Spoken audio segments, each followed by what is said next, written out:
Okay, so let's start this talk. First of all, I would like to thank you for coming to this talk on starts. On The light is so intense. Okay, this talk on starts is science, technology, and arts. So STARTS is this fancy acronym that means these three words: science, technology, and arts. That is what we are talking here. How these three different things, these three can meet and can go together. So innovation today is responding to the challenge of the 21st century and needs cross-disciplinary collaboration in all sectors, in industry, in culture, in academia and society. And current technologies will help and will succeed and distinguish themselves from others thanks to the creativity and innovation. So there we have today an increasing number of tech companies and research institutions worldwide that assert that these critical skills are needed for boost innovation and make it happen and to be a value for the society. And these skills is the creativity and the capacity to involve all society in the process of innovation. So working at the nexus between science, technology, and arts, we begin to see opportunities for piloting cross-sectorial collaboration and enhance and promote innovation. In this context, the Europe institutions created this STARTS initiative to put to work together these three different worlds. And as part of this initiative, what the European Commission is doing is organizing this prize, this STARTS prize, that this year is the first year that the first edition of these prizes. In fact, they will be announced in short. These works in the STARTS prizes, and what these STARTS prizes seek is the artistic works that influence or change the way we look at technology, and to seek forms of collaboration between the industry, the private sector, and the technology, and the artists and the creative people. Okay. So this year, the STARTS Prize will be held in Ars Electronica, but we expect that maybe in the next years we can bring this STARTS initiative here at Sónar, because we think that this is a unique stage for showcasing this type of initiatives. So we'll see.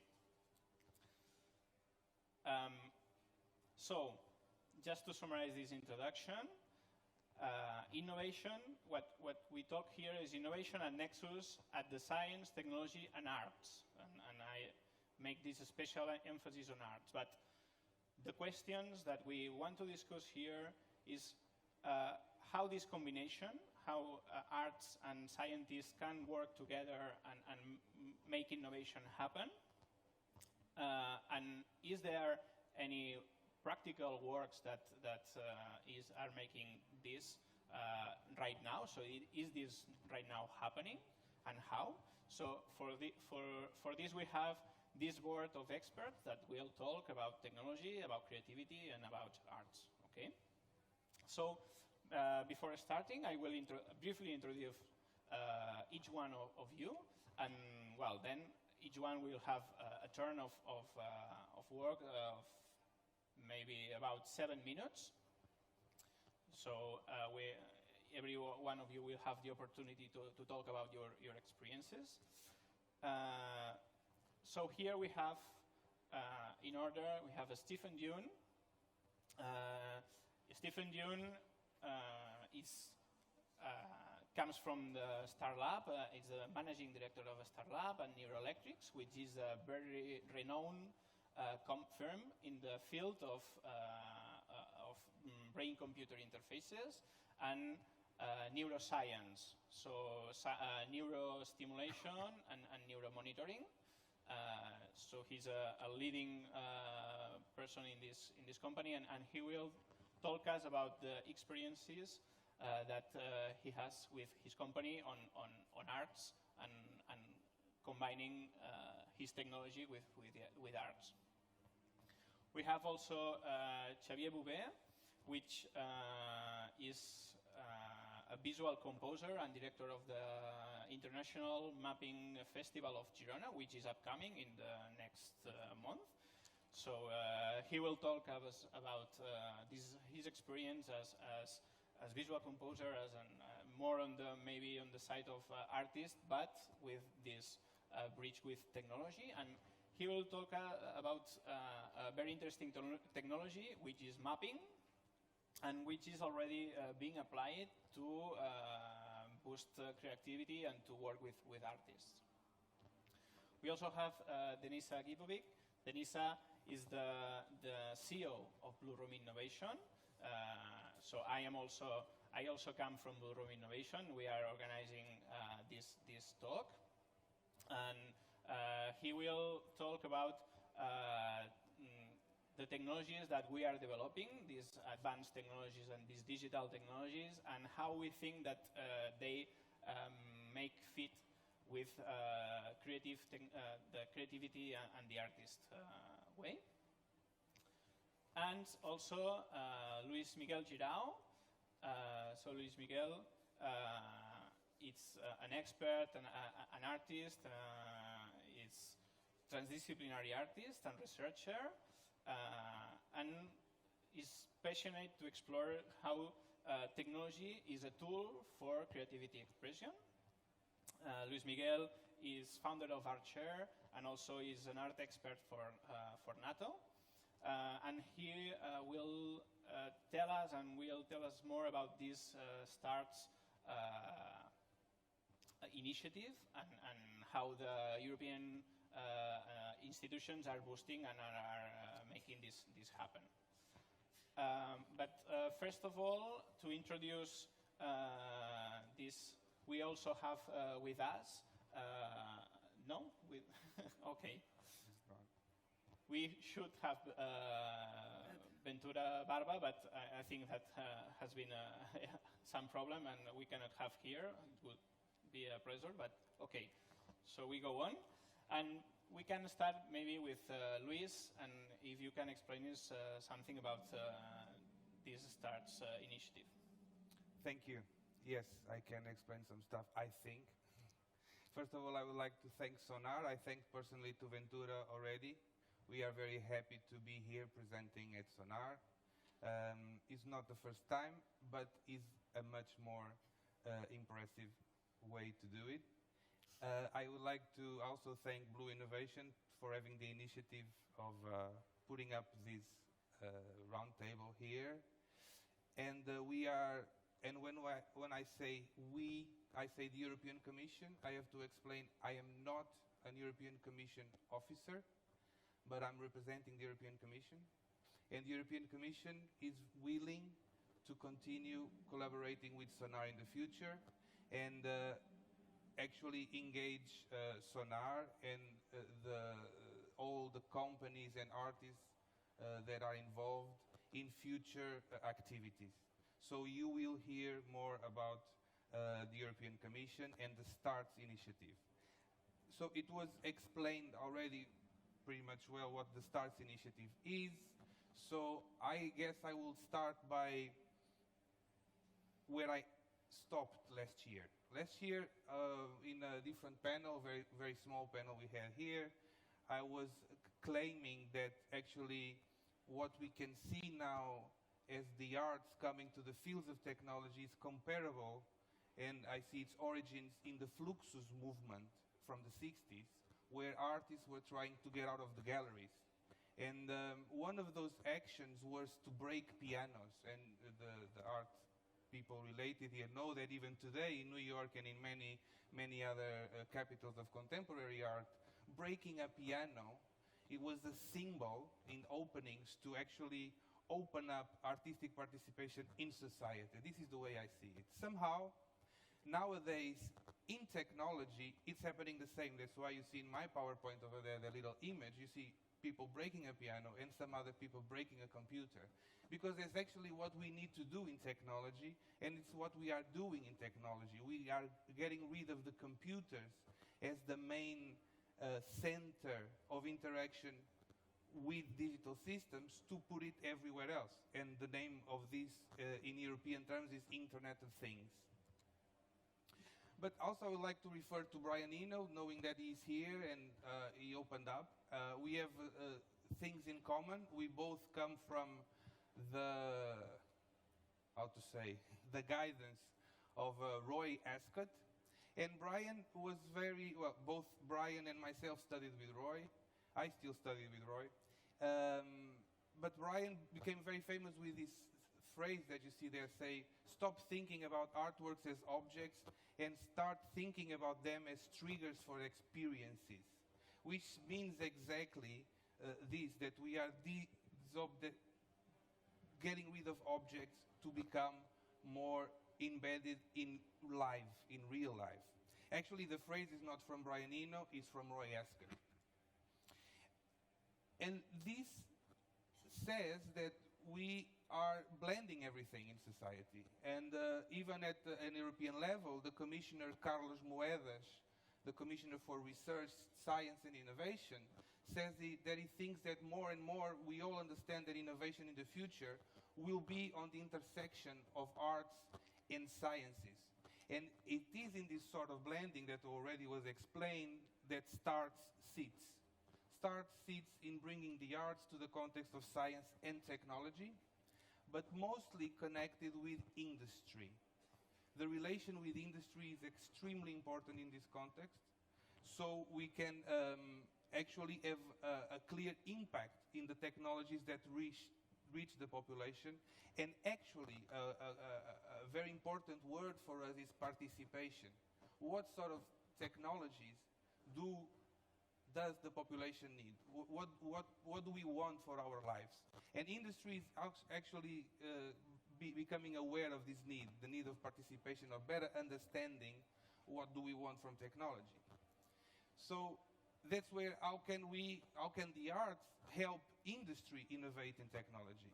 I believe that more than the discourse of creativity, which has been the discourse of the European Union for the past years, and thanks to that, we have places like Sónar and other places, big festivals, big contexts, so that develop what we call the cultural and creative industries, because we should not forget that music is a big industry, as you can see, and it's surrounded of other many big industries.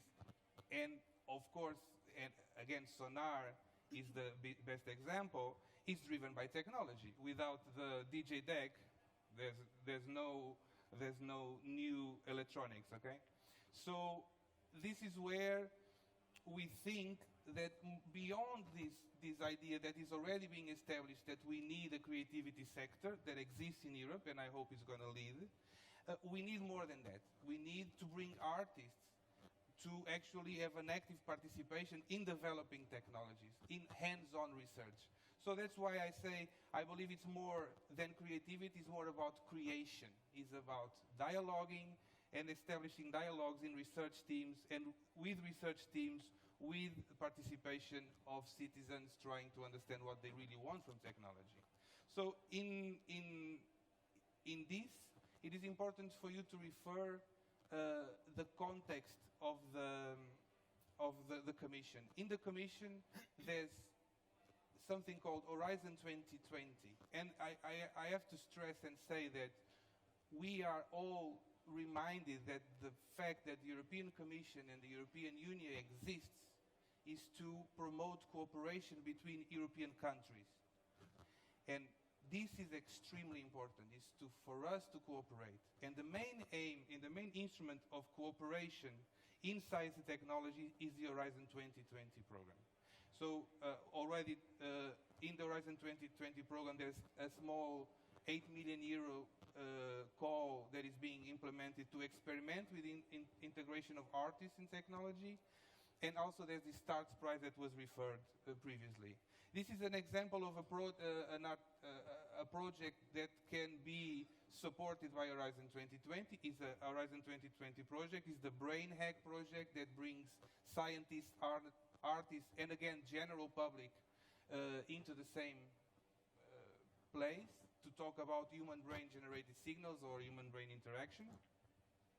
But my final message comes exactly from Commissioner Oettinger when he says that in the digital age, art and engineering are no longer contradictory modes of thinking. So we know that engineering is about the what, how do we make things happen, but the arts is about the why. Why do we make it happen? As you can see, there's a sentence that says, tech is the answer, but really what was the question? And the little image there is very nice because we are surrounded of all these technologies, Facebook, but in the end we are alone together, right? So we have to go away from this boys and toys thing. And to really finalize, in practice, we are also implementing the experience readiness level, which is a new standard that we are trying to push for, that is complementary to the technology readiness level or to professional readiness level, and is extremely focused in IoT. And the idea is exactly to how to integrate artists to facilitate dialogue between people and industry. So I really like the image there that says the sound of downloading makes me want to upload.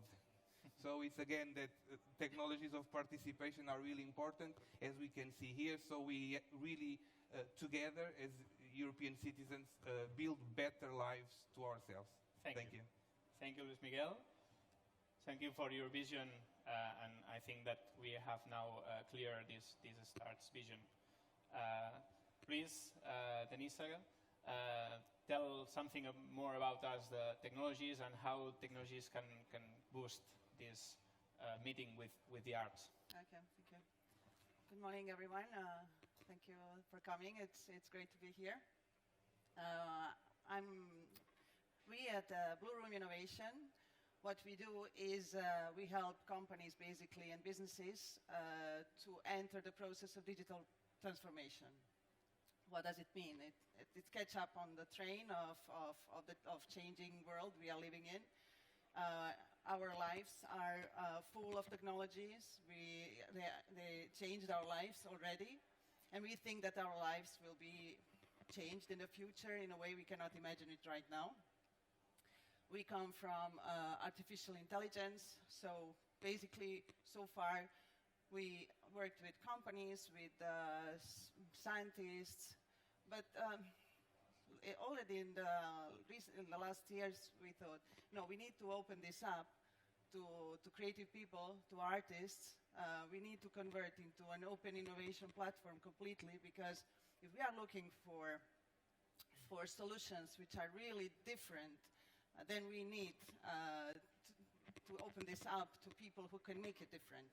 So we think that the STARTS initiative is really very important because it makes us, it is an opportunity, let's say, to do it, and even to create projects which can be funded or not. At the end, this is not the point. The point is to set up, to find people to work with.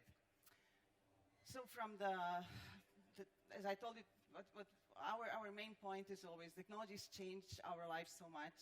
They change our communication, the connection, and in the arts, in the world of art, we thought, okay, so let's think of reactions. So as an audience, how do we react in front of art pieces? So it's quite common when we go to theater to applaud, but in an art gallery, we don't do so. But how do we react? How do we share?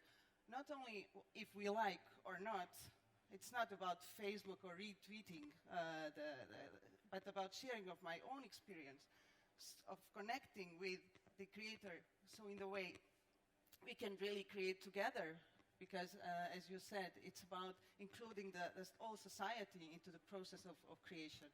So we think new technologies can help here. So this is just a funny video you see that,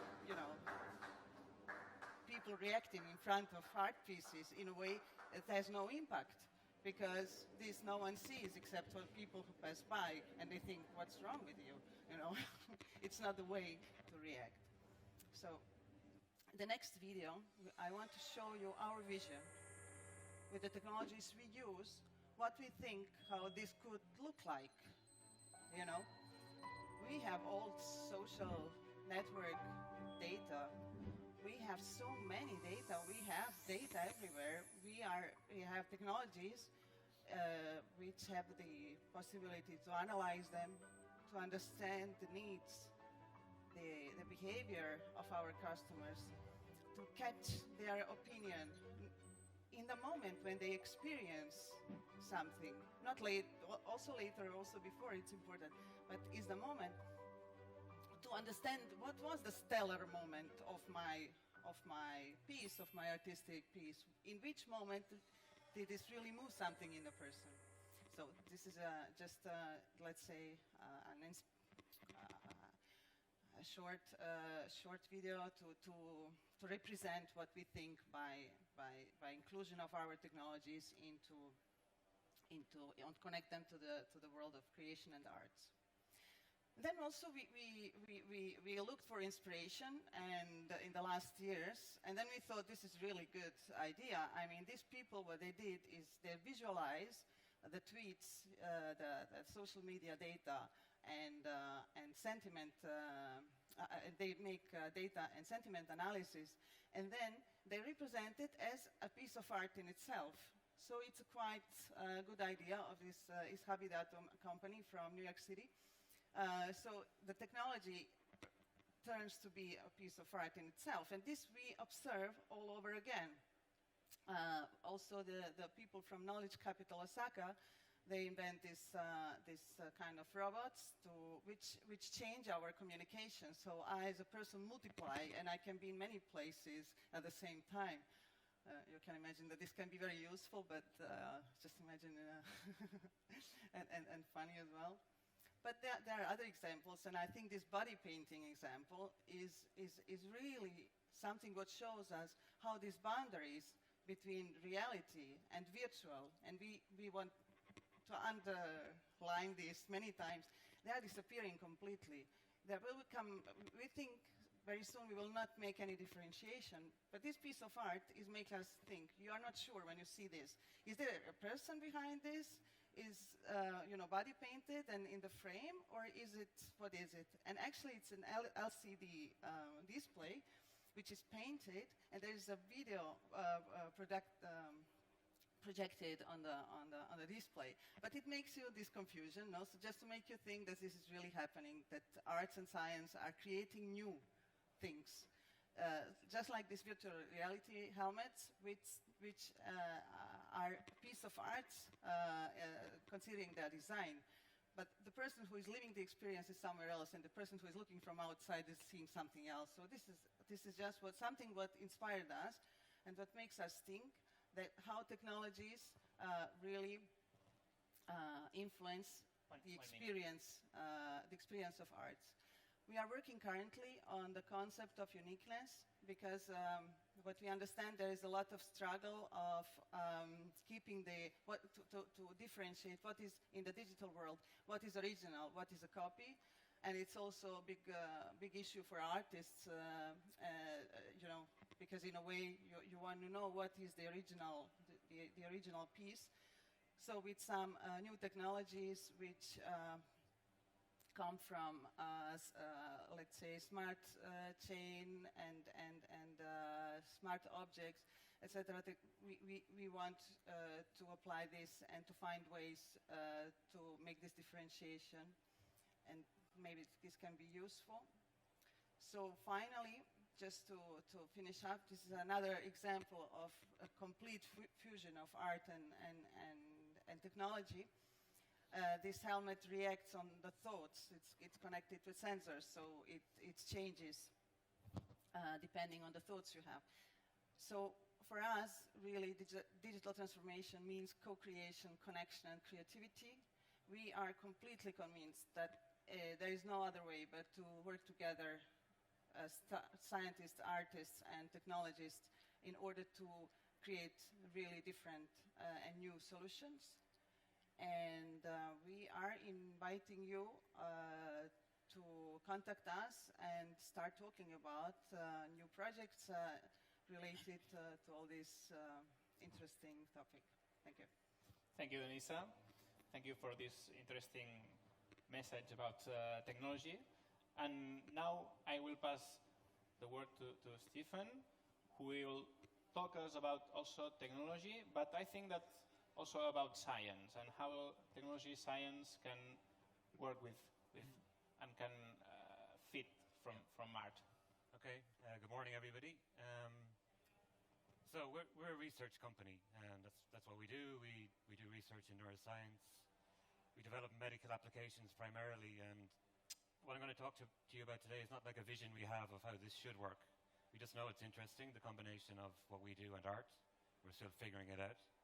So I'm just going to kind of give you some examples of what we're doing and what we're thinking about doing, and just kind of throw out some ideas, see where it might lead. So we have this like internal project we call Neuroelectronica. And people always ask us, what's it about? What's it got to do with neuroscience? And when people think about neuroscience, they usually think of this. And this freaks us out as much as it freaks out anybody.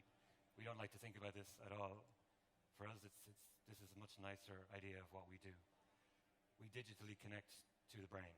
The brain is an electrical system in some senses.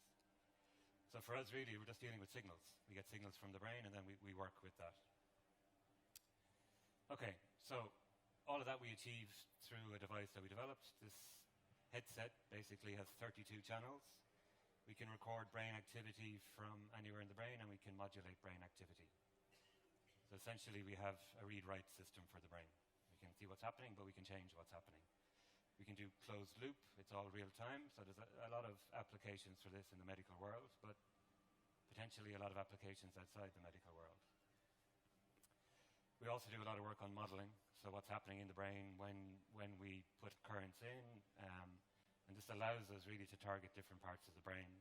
We can play with frequency. We can play with spatial patterns. So it really just kind of opens up the whole panorama of what you can do. Okay, so back to our little project of Neuroelectronica. We started actually with guys from the music technology group who have been involved in Sónar since way back. They integrated one of our very first prototypes with the React table. So you can see the pucks. If you know the React table, you put pucks on top and you play around with it. You can see one has a brain symbol on it. You put that on and it's taking signal from your brain as basically as a synth. We had another one from the heart and using the heartbeat as a metronome, and then you could just integrate that in whatever music you were making on the React table. Since then, we started to work with a guy called Stephen Barras, an Australian guy who does a lot of sonification of brain signals. And these are just some examples where people were playing duets with themselves. So he was sonifying their brainwaves in real time while they were playing a piece. And then they were trying to improvise around that. So there was like pieces for guitar, violin, cello. Some very interesting stuff came out of that. We've taken part in the Music Hack Day here at Sónar for the last few years.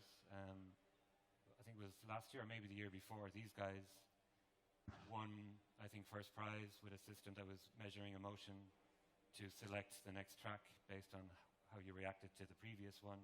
So your playlist was kind of generated in real time based on how you react. We went to another one in Tel Aviv where people were using brainwaves to generate poetry in real time. So based on your emotional state, they were using AI to compose some very simple poetry and then print it out. So you put on the headset and it generates some poetry that's kind of related to how you're feeling at the moment. And then we started to get approached by other people. So La Fundación de Caixa here in Barcelona came to us with an idea to try and understand how people react as they're going around the museum, which is kind of related to what you were talking about. So we put on our headset. We had 2 volunteers every day for a week go through the exhibition in the morning when it was still quiet. We had a GoPro so we knew what they were looking at. And then we were able to do things like a heat map of the exhibition. So you can see like the redder the color, the more positive their experience. It's kind of relative, so blue doesn't mean negative, but red is more positive than the blue. And you can see that each piece of art in the map, as they kind of move around, has different colors, and they kind of go in at the bottom and then go counterclockwise. So you can kind of see at the start there's a lot of interest, and it kind of cools off as they go around, except for this one kind of red dot on the top left, which for some reason is an unknown artist, a picture of a cat. Nobody knows who it is, but people love it. And in their questionnaires, it always comes out on top as something people remember. So it's this famous obsession people have with cats again. They kind of validated our system, so they were really happy that what we were doing seemed to be working. Since then, we started another project with another research group here in Barcelona, and they asked us to present it in this really nice exhibition that was in the Modern Art Museum, CCCB, it's over now, but it was there for about 6 months. And it's the idea of generating music from your emotional state in real time. So this came about from the idea, you mentioned brain-computer interfaces, and this idea that you can use a brain-computer interface to communicate with the world. That's actually really hard to do in practice. It's very cumbersome, it's very hard to learn. For people who really need it, it's actually not a great option. There's very few people who don't have better options like eye tracking or something like that to select. But we thought that in some circumstances it'd be nice to communicate their emotional state. And the idea is that we would generate continuously a soundtrack, kind of using ideas from the language of movie soundtracks. Everybody understands the emotional content of a movie soundtrack. So could we take that idea and translate it into kind of a background soundtrack for somebody, in this case with cerebral palsy, who can't communicate, but you could get a sense of how they're feeling. So the person at home with them would just listen to the soundtrack in the background, and then they would kind of know if there's something up or if not. So we did a very rough demo recently, kind of as a concert. It's very basic. It's just a prototype right now, but just kind of give you an idea what this looks like. On the screen, on the top, you can see this little dot moving. Well, there should be sound with this, but whatever. So as that dot moves around on this 2D space, you have excitation in this axis. So the more excited you are, the higher up you are. And then valence, which is kind of negative to positive on this axis. So as the dot moves around, high would be excited and happy, low would be happy and relaxed, so kind of content. And there's music being generated right now that's never the same, based on that emotional content. So it's like a soundtrack to this lady's life, she has cerebral palsy, so this kind of transmits her emotion. And the music itself is kind of a work in progress. Okay, so that's kind of some things we've done up to now, and just give you a very short flavor of what we're thinking about for the future. We recently did a project where we had, for the first time, brain-to-brain communication between a guy in India and a guy in France. So one guy was imagining something, the other guy was receiving brain stimulation, and they were using that to send zeros and ones between them. So we sent the message, hola, no more than that, very, very simple, very cumbersome. But it kind of, for the first time, showed how you could digitally send information from one brain to the other, mediated by a computer. So now we're thinking, what could we do if we started doing this with lots of brains at the same time? So we have this idea of, everybody knows the idea of flow, like with jazz musicians improvising together. They're intuitively aware of when they kind of connect and they start to work better together, and it's something that everybody intuitively gets, but it's hard to explain. So we're looking at how to measure that, maybe even how to improve it. So we're starting with things like synchrony of the kinematics, the movement, then to look for the neural correlates, find out what's happening in the brain, and then see if we can use resonance effects with stimulation to try and nudge people in the right direction to kind of get more flow, with kind of some musical and artistic applications in mind. We're also integrating this now with some video games and in virtual reality. Right now it's medical, it's for attention deficit disorder, so it's to help people manage their emotions. But I think there's a lot of creative possibilities with the interaction between video games, virtual reality, and recording what's happening in your brain. And very, very briefly, we just started a new project called Luminous on consciousness. We're going to measure consciousness and see if we can modulate it, so things like anesthesia, coma, sleep. But we've already been approached by an artist from the Starts project who wants to work with us to try and figure out something interesting from the connection of consciousness with art. And we've no idea where this is going to go yet, but we've made the first contact. And that's all. Okay. Thank you. Thank you very much, Stephen. I think it's very interesting what you said about capturing the emotions of the people, and I think that is one of the raw materials from artists. So it's a a very strong connection with the artists, with your technology. So now I pass the turn to Xavier, who will also maybe talk about more the artistic or the creative way, but also very linked with technology. And so the floor is yours. Okay. Thank you, Sónar. Thank you, Blue Room Innovation. Thank you, START program, to allow us to be here, and thank you to be here and listening to us. I don't know if the projection is going to be well shown. I'm going to try to just explain in about 7 minutes what I do and the festival I direct. I like to call myself a video composer, an image composer, because I work doing video related to sound. And you're going to see a little bit what I do. And then I direct this festival, which is based on projection mapping. Can I ask you to raise the hand? Who of you know what is projection mapping? Okay, almost everyone. So when I ask most of the people what is projection mapping, they think which is this, projection of a facade of a building. I like to say that projection mapping is nothing, because it's just a technique. It's a tool to do something, to express something, to do this, for instance, to project on a building, but also to project over animals, or trees or vegetation, over bodies, to use it in theater or dance performances.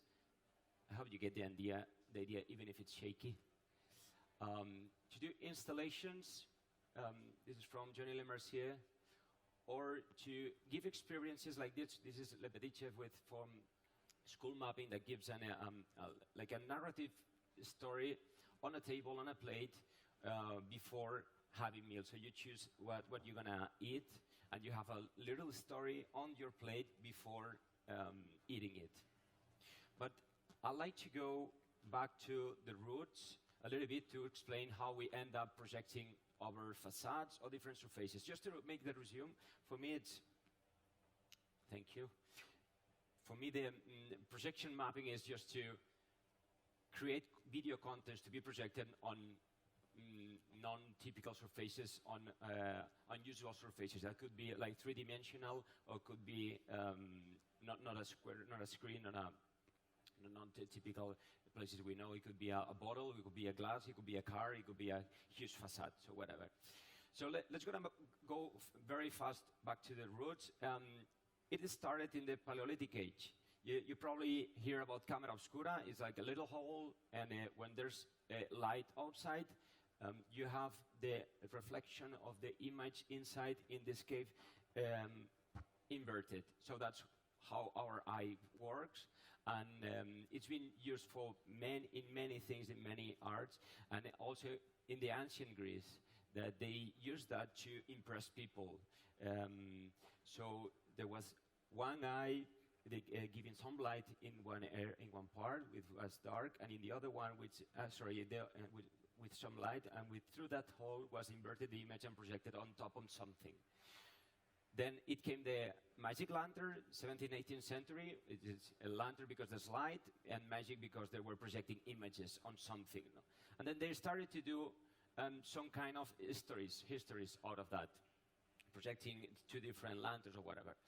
And then phantasmagoria came, 18th century. So they were creating some spectrum of ghosts going around. And that's one of the first moments where they were projecting on top of something. So it wasn't a physical object, it was like a doll or a statue on a stage. And through these two mirrors, they were projecting the image of one person moving on top of another thing. So what was the roots of projection mapping, projection over something, which we call now augmented reality. So then it came to photography, 19th century, and then probably all of you seen this picture, the Lumiere brothers living the Lumiere factory. So we had the photography, and then the cinema, and then it was projected. So, and this was nothing at the end, but from the beginning when the cinema was started, then someone else thought, how can we use that tool to express emotions or concepts, or to engage people, or to deal with something else than just the tool? So what I'm telling here is very obvious, but we have to remind on that technology is just a tool. So we have to think what we want to express, to ask ourselves why we want to express this, and then to find the tool. And nowadays we are very lucky. We got thousands of tools, and technology is very accessible, and so we can do lots of things out of that. So then Bruno Muniari, for instance, started doing these slides, working with the slides and manipulating them, doing these projections over two walls, doing like this, just like in a very analogic way. They were just changing the slides and projecting. Also, okay, and this is the considered probably one of the first projection mapping as we know nowadays. In Disneyland, the Haunted Mansion, they recorded 5 different persons in 16 millimeter cameras singing. And then they were in one room projecting on this booth, these statues, the people singing before. So they create this phantasmagoric image in the Disneyland Haunted Mansion. Also this, with this mirror, this bulb mirror. 1 minute, it's gonna be very fast. Then probably all of you know this, the virtual reality started in the 80s, and then this movie Lamb Our Man, 92, and then the augmented reality. So we have one reality and we project on top of it, so we augment it. Like the Amiens Cathedral, this project is very interesting that recreates the painting of that cathedral like it was in the 13th century, which is not nowadays, but it's very ephemerical art piece. So Tony Osler also is working projecting on volumes, and probably you've seen this guy Julian Bieber, this image that is painted on the wall on the floor white with chalk. So in projection mapping, it's important perspective, point of view, and anamorphics. You create these images, and anamorphics is like this, the ambassadors. If you see this picture from one corner, you're gonna see the skull there. You see, and if you put a spoon, you're probably gonna see it as well. There are many artists, and I'm gonna finish with this, like Felice Barini, that it really matters, the point of view, or the point of where you project, and the point of the viewer. And then the technique versus emotion is what I say. All of us, with the first time we've seen the 3D, when in cinema, when a ball was going to you, you get emoted, impressed at the first time, but then you want to think something else out of it, like this one. This is an artist who was projecting here over public buildings, the eye of that was okay of a person that lost the other eye in a demonstration that was through a shot of a plastic ball of the police here. So it's using this technique to express and it's very important on top of what are we projecting. This is a project I did with music and real time, and just I'm gonna skip all of this because I'm the last one. They get less time. I go to just see what I'm doing in the Festival of Mapping in Girona. It's going to be next month, so I invite you to go there. It's an open air festival which has this public, free, and ludic part. But also there's a congress that we like to discuss about this thing. Many artists come there and give lectures and talk about not the tools, but what can we do with the tools. There's going to be also workshops there, but we talk there about the tools, but the main thing is about what can we do with them. Here are the list some of the lecturers that are going to be, most of them probably you know. And yeah, that's it. Okay. Thank you, Xavier. Thank you for this journey and for showing us that art and technology, in fact, has been working together from all the history. So I think that we are already above time of our slot here in the Sónar. So we have no time for questions, but you have available our experts now if you have any questions. So please, you can ask directly to them. I want to thank you, all of you, for coming and for showing us your experiences and this fascinating world of science, technology, and arts. And thank all the audience to be here and to participate in this talk. Thank you.